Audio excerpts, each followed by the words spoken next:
अब ये क्या है, देखो ये सिर्फ एडवांस एनालिसिस के लिए है, ठीक है।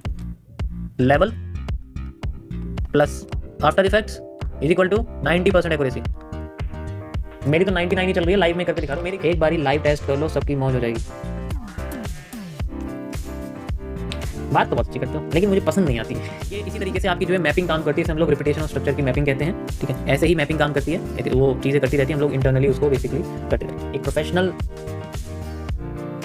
तरीके से चीज़ों को करने में मज़ा अलग है, रैदर देन अरे ये कैंडल यहाँ चली गई, ये कैंडल वहाँ चली गई। माई फर्स्ट, ठीक है, यहाँ मेरा ट्रेड नंबर बनो, ठीक है। ट्रेड नंबर देखा जाए तो मेरा ओवरऑल प्रॉफिट रहा है, और प्लस जो मैं लार्जर टाइम फ्रेम पे यूज़ कर रहा था वो मेरा प्रॉफिट रहा, तो उसने मेरे इस वाले लॉस की रिकवरी कर दी, प्लस थोड़ा ऊपर से प्रॉफिट भी दे दी, तो यहाँ मेरा कुछ नहीं है, ठीक है। अच्छा तो मैं एक स्टोरी सुनाता हूँ। तो आज का टॉपिक है नया, बिल्कुल नया, और ये डीप एनालिसिस के अंदर है। This is for analysts only, ये एनालिस्ट के लिए है सिर्फ, ठीक है। इसके बारे में हम लोग बात करेंगे आज।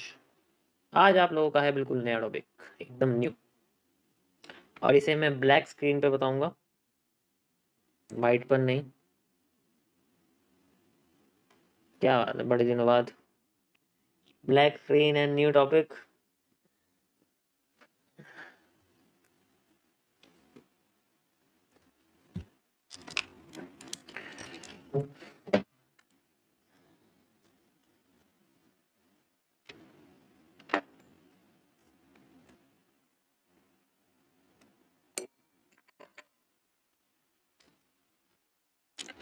Okay guys, so welcome to another stream.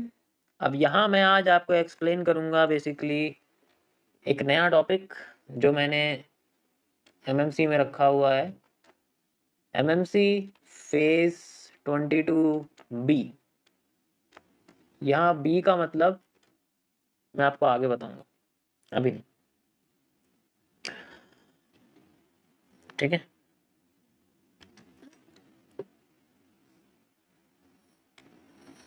अब ये क्या है, देखो ये सिर्फ एडवांस एनालिसिस के लिए है, ठीक है। एडवांस एनालिसिस के लिए ये आता है आपके आरओएस मॉड्यूल का एक पार्ट, जिसे हम लोग आरओएस मैपिंग कहते हैं, ठीक है। This is the ROS mapping. ROS का मतलब अच्छी तरीके से जानते हैं आप लोग, आरओएस का मतलब क्या होता है, the repeating of structure,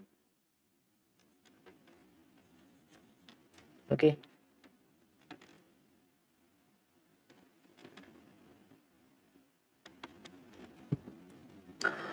repetition of structures में सबसे इंपॉर्टेंट चीज होती है वो फाइंड आउट करना जो सबसे ज्यादा मार्केट में हमें मिलता है, ठीक है। देखो एमएमसी में सबसे सिंपल चीजें होती हैं जो मैंने आपको ऑलरेडी बता चुका हूँ। One of the best, use any level plus after effects is equal to 90% accuracy. मेरी तो 99 ही चल रही है, लाइव में करके दिखा रहा हूँ। मेरी कितनी एक्यूरेसी चलाओ, मैंने कितने आफ्टर इफेक्ट यूज करे आपके सामने, और मुझे बताओ उनमें आफ्टर इफेक्ट्स में बेसिकली कितनी परसेंट एक्यूरेसी, कितने आफ्टर इफेक्ट सही गए हैं, ये बताऊँ मैं। जितने भी मैंने आपको यहाँ पर आफ्टर इफेक्ट करके दिखाए हैं उसमें से कितने सही गए हैं। This is how. मैं फिर भी 90% बता रहा हूँ क्योंकि स्टार्टिंग में आपको करने में प्रॉब्लम है, ठीक है। मेरी स्ट्रीक सबसे ज्यादा आफ्टर इफेक्ट्स में ही आती है। यकीन नहीं करोगे, मैं 20 चल रहा हूँ, 20 की 20 स्ट्रीक आ जाएगी मेरी, लेकिन लोअर टाइम फ्रेम, मतलब लोअर रिस्क रिवॉर्ड की अगर मैं बात करूँ तो आ जाती है, कोई प्रॉब्लम नहीं है, मैं आराम से कर लेता हूँ, क्योंकि मेरा सबसे ज्यादा जो हाथ है वो आफ्टर इफेक्ट में देख के पता लग जाता है कैंडल कैसे बन रही है, ठीक है। सो कोशिश करो कि आप भी आफ्टर इफेक्ट पे अपने आप को फोकस कर लो। कभी भी मार्केट में ये पोर्शन होता है then you will get it. 20 streaks बहुत ज़्यादा होती हैं, ठीक है, ऑलरेडी, एंड पहले ही मैंने करा है इसके बारे में। अब यहाँ पर इंपॉर्टेंट क्या है, रिपीटेशन होना हर चीज़ का, वो सबसे इंपॉर्टेंट। हम लोग क्या करते हैं, हर एक चीज़ को एक्यूरेट करने के लिए रिपीटेशन का इस्तेमाल करते हैं, लेकिन अब यहाँ पर थोड़ा सा ना अलग है। फेज 22 में मैंने आपको बहुत सारी चीज़ें बताई हैं, शुरुआत में आपने देखा होगा। इसी में से ही एक चीज़ होती है जिसमें हम लोग क्या करते हैं, सबसे पहले हम लोग स्टेप एनालिसिस करते हैं, यानी कि स्टेप वाइज जोनल एनालिसिस होता है, ठीक है। बस ध्यान से सुनते जाना, अब कुछ भी मत लिखो, कुछ भी टाइप मत करो, इसको बस सुनते जाना, मजा आएगा सुनने।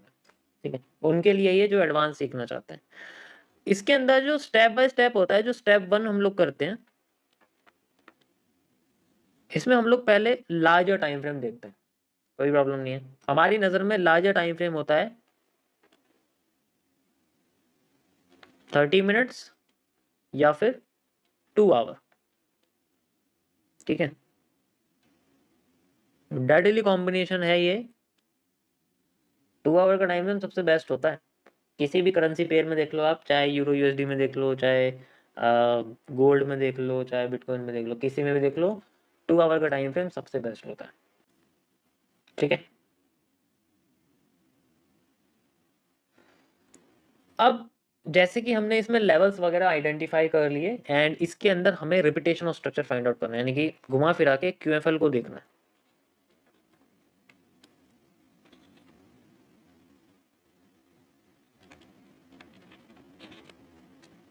ये समझ में उसी को आएगा जिसने फेज 22 तक अच्छी तरीके से इंफॉर्मेशन डाली हुई है। 32 आवर के क्यूएफएल बहुत बड़े होते हैं। ठीक है, बहुत बड़े बड़े होते हैं basically.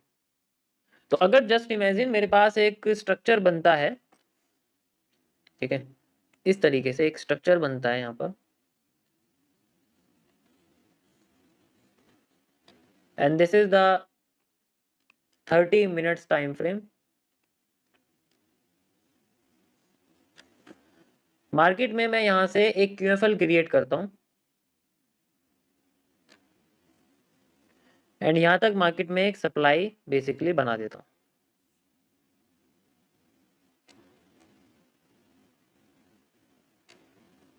Okay, you can easily C like this, आपको दिख रही होगी। अब मुझे पता है कि मार्केट अब यहाँ आगे, और 30 मिनट्स के टाइम फ्रेम पर इस जगह पर मार्केट में मुझे कोई भी स्ट्रेटेजी दिखती है, जैसे कि आफ्टर इफेक्ट दिख जाता है, हैमर, इन्वर्टेड हैमर के बाद एक और इन्वर्टेड हैमर बन जाता है और उसको फेल कर देता है ऊपर से, जस्ट इमेजिन।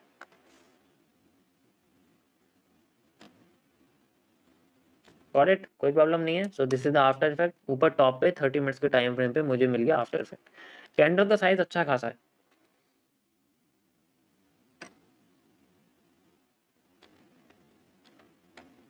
ठीक है, अब इसकी कंफर्मेशन के लिए मैं एक और यहाँ पर जो है मार्केट में कैंडल देखता हूँ, which is known as the red marubozu, and ये मेरे को यहाँ पर एक कंफर्मेशन निकाल के देती है, विच इज द, और ये दोनों मिलके क्या क्रिएट करते हैं, एक बियरिश एनगल्फिंग क्रिएट करते हैं।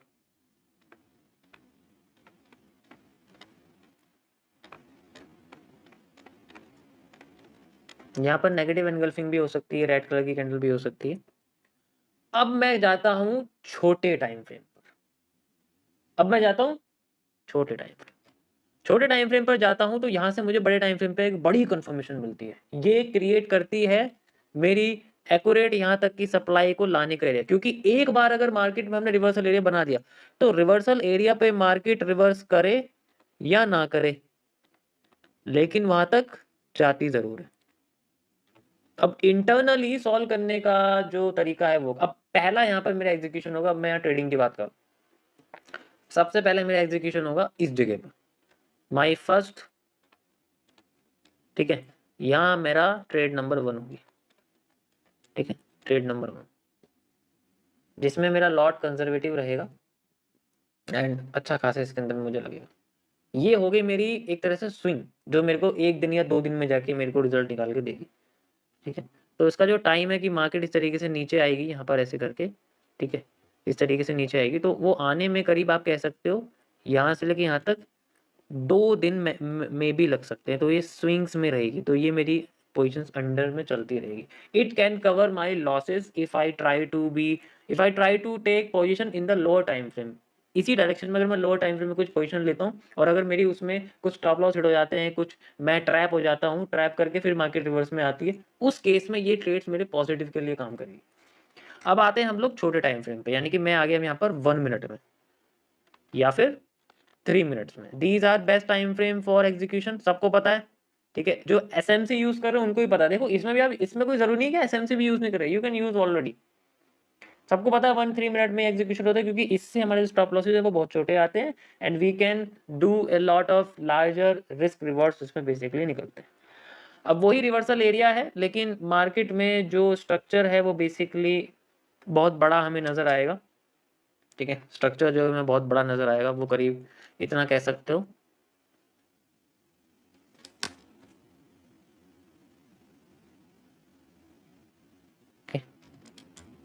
एंड वी हैव दिस,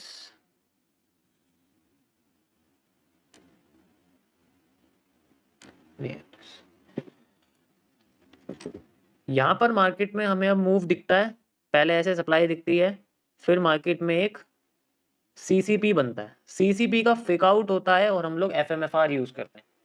एफएमएफआर के बाद हम लोग यहाँ से अपनी एक और इंटरनल एग्जीक्यूशन चलती रहती है। तो यहाँ मेरी मान लो ट्रेड नंबर 2 लगी हुई है, ट्रेड नंबर 2 लगी हुई है, यहाँ से मेरी ट्रेड नंबर 2 लगी हुई है, और जो भी मेरा एरिया है वो यहाँ से यहाँ तक रहेगा, and this is my reversal. यहाँ से लेके यहाँ तक का मेरा जोन रहेगा। जो भी मैं अगर लेता हूँ कि भाई जैसे मार्केट यहाँ तक आई हुई है, तो यहाँ से यहाँ तक की सप्लाई वो मैं यहाँ से यहाँ तक की सप्लाई के साथ मैच कर दूंगा फॉर मेकिंग दिस।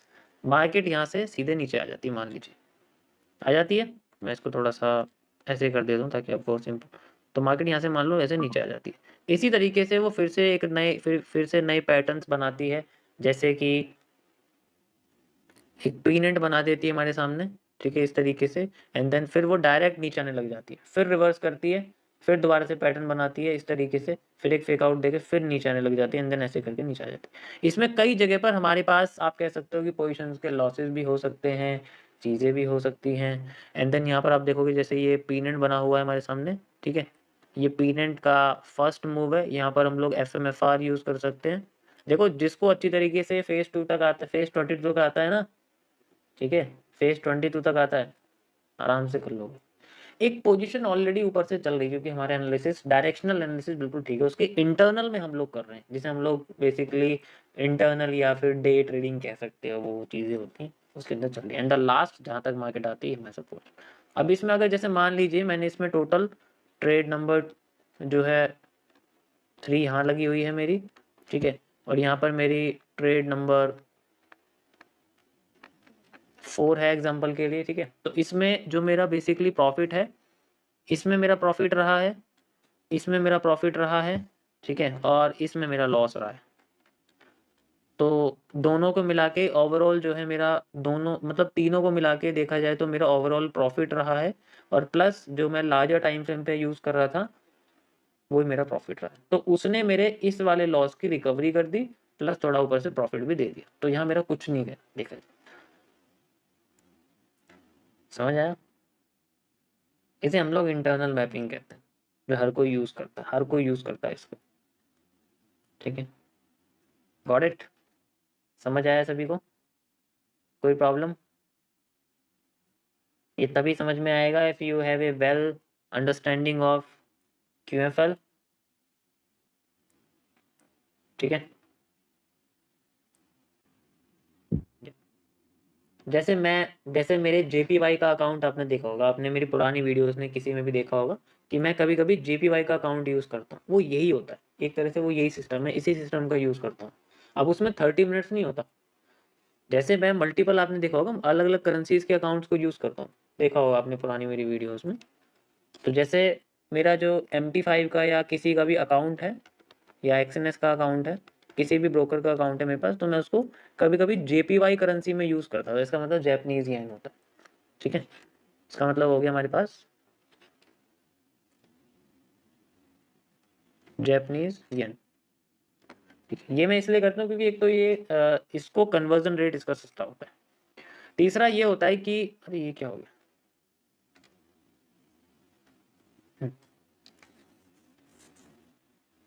तीसरा होता है कि जो ये जैपनीज येन होता है बेसिकली, मैं उन पेयर्स का इस्तेमाल करता था करेंसीज को रखने के लिए जिनकी वैल्यू टाइम के साथ पहले कम होती है। मतलब जो मार्केट गिरी रहती है, जो मुझे सस्ते में मिल जाए, पहले मैं उसका इस्तेमाल करता था, ठीक है। जैसे एग्जांपल के लिए मैं आपसे कहता हूँ कि मैं किस तरीके से करता हूँ। जैसे मुझे अगर ट्रेडिंग करनी है तो मैं क्या करता हूँ, मैं पहले करेंसी सेलेक्ट करता हूँ। मेरे पास कई सारी करेंसी, एग्जांपल बता रहा हूँ आपको मैं जस्ट चाहिए। तो मेरे को एक अकाउंट ओपन करना है, लाइक तो मेरे पास कई सारी करेंसीज है, जेपीवाई है, यूएसडी है, अकाउंट टाइप जिसे आप बोलते हो, ठीक है। आईएनआर है, मैंने पहले भी इसके बारे में बताया हुआ है। जीबीपी है, ठीक है। कैड है, जार है, ठीक है। और डीएक्सबी है, ठीक है। एईडी है। तो ये कई सारी करेंसीज होती है जिनके अंदर हम लोग अकाउंट्स ओपन कर सकते हैं, ठीक है। अब इसमें से मैं क्या करता हूँ, इन सबके आईएनआर अकाउंट्स देखता हूँ। आईएनआर अकाउंट मतलब जैसे इन सबके पेयर आईएनआर के साथ जोड़ते हैं कि मेरे को कितने रुपए में कितना मिलेगा। आईएनआर जीपी का टाइम फ्रेम, आईएनआर यूएसडी का टाइम फ्रेम, आईएनआर जीबीपी का टाइम फ्रेम, आईएनआर कैड का टाइम फ्रेम, इस तरीके से अगर मैं आईएनआर स्पेंड करूं तो बदले मुझे कितने जेपीवाई मिलते हैं। तो मैं कोशिश करता हूं कि जो मुझे जेपीवाई है वो मुझे ज़्यादा मिले। आईएनआर जेपीवाई का जो चार्ट है वो मेरे सामने अगर रेजिस्टेंस पे होगा, जैसा आईएनआर जेपीवाई का प्राइस जो है वो बेसिकली रेजिस्टेंस पे चल रहा है, ठीक है। तो मैं क्या करूंगा, मैं बेसिकली इसको खरीद लूंगा क्योंकि मुझे ज़्यादा मिलेंगे कम की यूज़ करके, ठीक है। समझ आया, मेरे को ज़्यादा मिलेंगे इसलिए मैं इसको यूज़ कर लूंगा।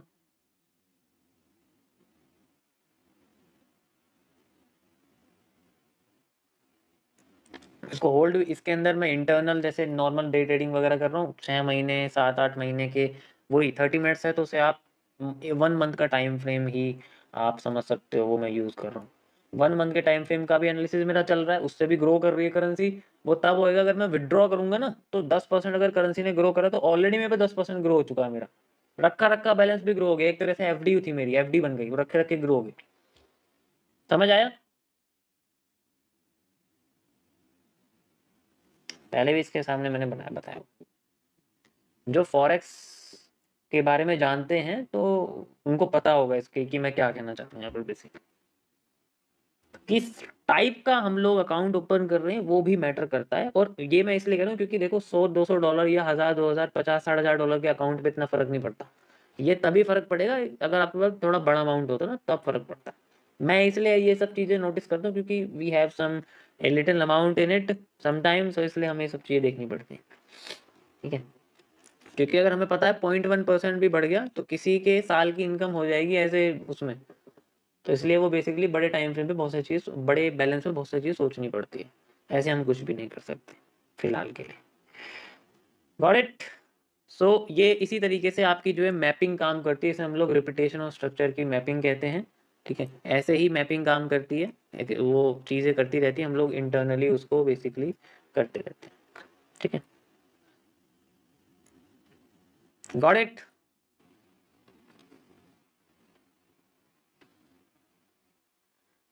एक बारी लाइव टेस्ट कर लो, सबकी मौज हो जाएगी।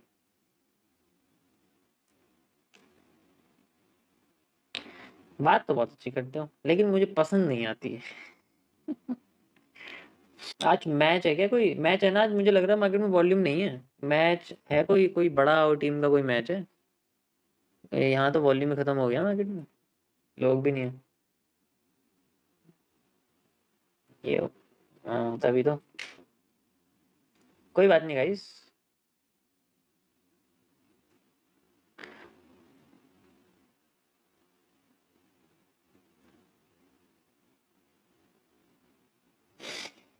हम्म, एक प्रोफेशनल तरीके से चीज़ों को करने में मज़ा अलग है, रेदर देन कि अरे ये कैंडल यहाँ चली गई, ये कैंडल वहाँ चली गई।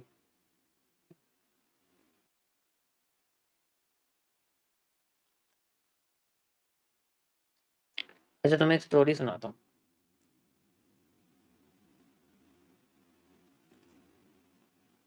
एक बार पानी और चट्टानों के बीच में लड़ाई होती है।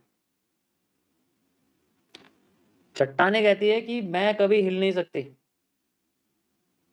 ठीक है, मैं कभी एक जगह से मुझे कोई नहीं हिला सकता, और पानी कहता है मुझे कोई एक जगह रोक नहीं सकता।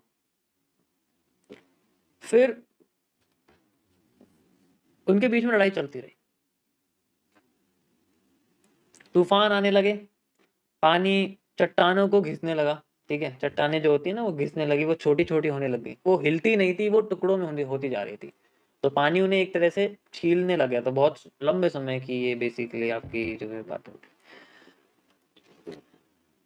तो उसने बोला कि चाहे तुम कुछ भी कर लो, मैं जमीन पे ही रहूंगा।